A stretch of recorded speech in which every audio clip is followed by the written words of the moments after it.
Welcome back to my YouTube channel. Today we travel back to a peaceful Sunday morning where paradise suddenly turned into hell. This is the story of Pearl Harbor. December 7, 1941. Oahu, Hawaii. A lazy Sunday morning. Sailors were sleeping in or getting ready for church. The air was filled with the scent of plumeria and sea salt. To them, war was something distant, happening far away across the ocean.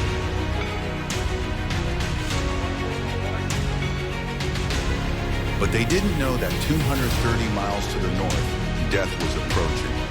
A massive Imperial Japanese fleet, commanded by Admiral Yamamoto, was gliding in absolute silence. 7:02 a.m. Two privates at the Okana radar station spotted a massive blip on their screen.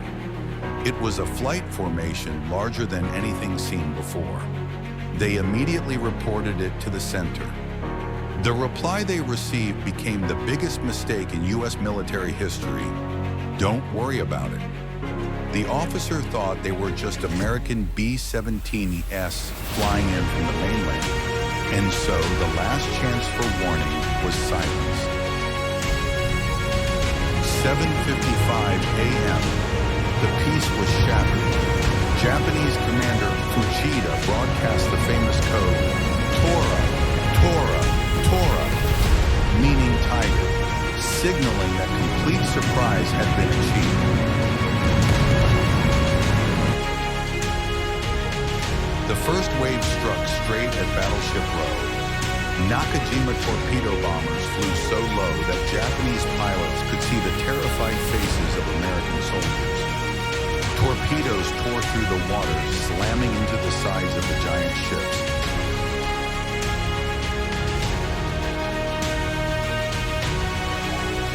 The USS Oklahoma took 5 torpedo hits.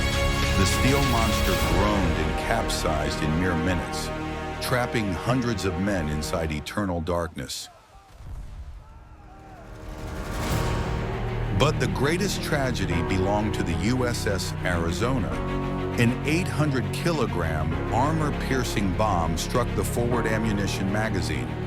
The explosion tore the ship in two, lifting it out of the water. In an instant, 1,177 sailors and Marines perished. Half of the entire battle's casualties were on this ship. The Arizona never rose again. It became their eternal tomb. Despite the chaos, the Americans began to fight back. Doris Miller, a mess attendant with no gunnery training, jumped onto an anti-aircraft gun and shot down enemy planes. He became the first African-American to be awarded the Navy Cross. 8:54 a.m. The second wave arrived. The USS Nevada, the only ship able to move, tried to make a run for the open sea, but it became a magnet for bombs. To avoid sinking and blocking the harbor entrance, the captain decided to beach the ship.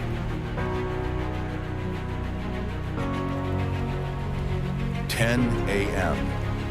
The attack ended. The mighty Pacific Fleet was now burning scrap metal. 2,403 Americans lay dead.